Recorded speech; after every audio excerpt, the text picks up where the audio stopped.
Hello students, welcome to my channel. This is Roshan Sharma एक्स। चलिए मैं डी स्टूडेंट्स कुछ फिजिकल साइंस के इंपॉर्टेंट क्वेश्चंस अपलोड करता हूं और एलएक्यूज लॉन्ग आंसर्स अच्छी तरह याद कीजिए। फर्स्ट हम करेंगे human I and colourful world के।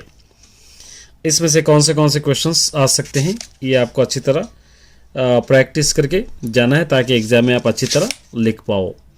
चलिए यहाँ पे देखिए, how do you correct the I defect myopia. यहाँ पे मायोपिया के बारे में दिया है। देखिए, A person cannot see object at a long distance but can see nearby object clearly. The type of defect is known as myopia, near sightedness. यहाँ पर ये फिगर दे रखा है। Eye lens can form a clear image on the, यहाँ पे क्या दिया है, retina if an object are placed between 4 point m least distance vision L, ये दे रखा है। ठीक है। और उसी तरह देखिए, the people with myopia defect maximum focal length of less than 2.5 centimetres and they can not see object beyond far point in this case the object are placed at the greater distance 2.5 centimeter rays from those object after refraction at eye lens from an image before retina rather than forming its surface as shown in figure। यहाँ पर figure में दे रखा है। This defect can be corrected by the using bioconcave lens suitable power as shown in the figure C.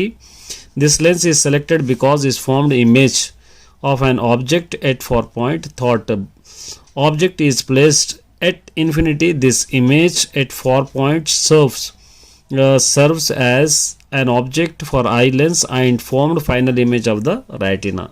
ठीक है, ये एक हो गया।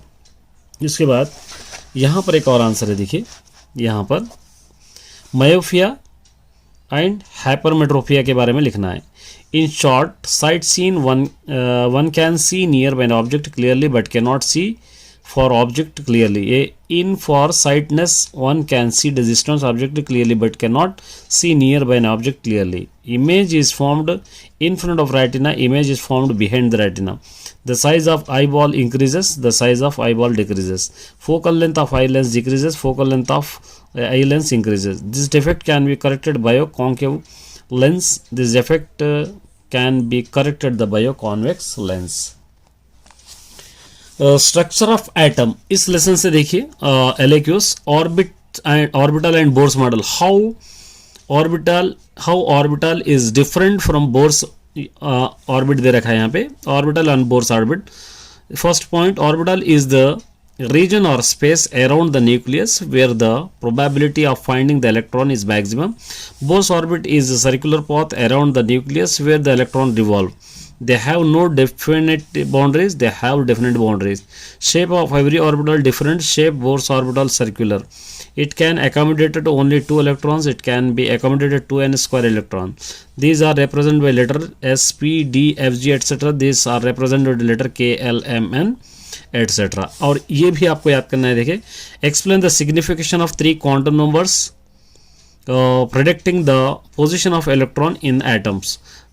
3 quantum number, principal quantum number, azimuthal quantum number और मैग्नेटिक क्वांटम नंबर जो भी है आपके पास यहाँ दिया दे रखा है। The signification of quantum numbers is predicting the position of electron is an atoms. Principal quantum number, the principal quantum numbers indicate the size of energy main shell and denoted by n is equal to 1 2 3 any positive integer. The orbital shell with the n is equal to 1 2 3 are denoted k l m and shown in the दे रखा है। यहाँ पर भी दे रखा है, इसको आप पढ़ लीजिए।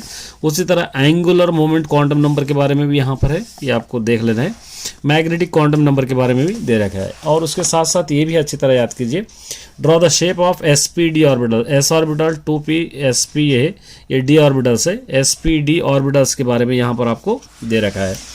और उसी तरह यहाँ पर एक ले लीजिए, write the postulate and limitation of Bohr's hydrogenic atom. यहाँ पे दे रहा है पोस्टुलेट बोर्स एटॉमिक मॉडल के बारे में क्या दे रखा है यहाँ पे according to the Niels Henrik David Bohr's electrons and atom occupy stationary orbit fixed energy different the distance from the nucleus whenever the electrons exciting the state jump from the lower energy level orbit higher energy level the energy observe similarly when the electrons moved in any lower energy. इस तरह दे रखा है, यहाँ तक आपको पढ़ना है। उसके बाद लिमिटेशन भी दे रखा है, देखिए यहाँ तक आपको याद करना है। तो ये आंसर्स आपको ये 4 रूलों में से यहाँ से एक हंट्स रूल भी आप एक याद कर लीजिए। As per Hund's rule, the pairing of electron happens only after filling available degenerated orbital with the same energy level with the one electron each. Thus Hund's rule is used when the number of electron we filled in are more than one. ये आपको अच्छी तरह याद रखना है.